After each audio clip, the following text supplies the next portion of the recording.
একটা সময় ছিল যখন রেস্টুরেন্টের মেনু কার্ডে আমি শুধু দুটো নামই দেখতে পেতাম, চিকেন ভর্তা আর তার সাথে হয় রুমালি রুটি না হলে বাটার নান।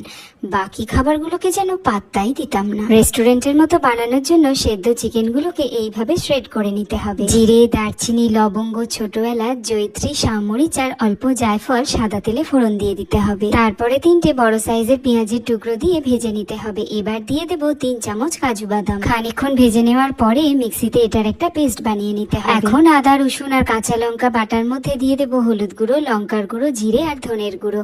সামান্য একটু জল দিয়ে একটা মিশ্রণ বানিয়ে নিতে হবে। গ্রেভি বানানোর জন্য কড়াই সাদা তেল গরম করে তাতে আদা, রসুন ও মশলার পেস্টটা দিয়ে বেশ খানিকক্ষণ রান্না করতে হবে।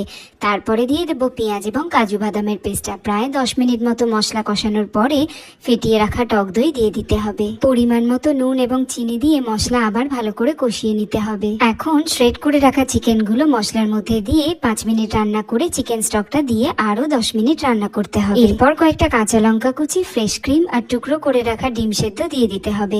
তারপর দিয়ে দেবো কাসুরি মেথি, গরম মশলার গুঁড়ো আর বেশ খানিকটা বাটার। চিকেন ভর্তায় তড়কা লাগানোর জন্য সাদা তেলের মধ্যে রসুন আর একটু লঙ্কার গুঁড়ো গরম করে এর উপর ঢেলে দিতে হবে। সবকিছুকে ভালোভাবে মিশিয়ে নিয়ে গ্যাস বন্ধ করে খানিকক্ষণ রেস্টে রেখে দিলেই তৈরি হয়ে যাবে একদম রেস্টুরেন্টের মতো চিকেন ভর্তা। রেস্টুরেন্টের মতো বানানোর জন্যই চিকেন ভর্তার উপরে তড়কাটা দিয়েছিলাম। তোমরা চাইলে এটাকে অ্যাভয়েডও করতে পারো। বাড়িতে বানিয়ে জানাবে কেমন লাগলো তোমাদের। Thank you.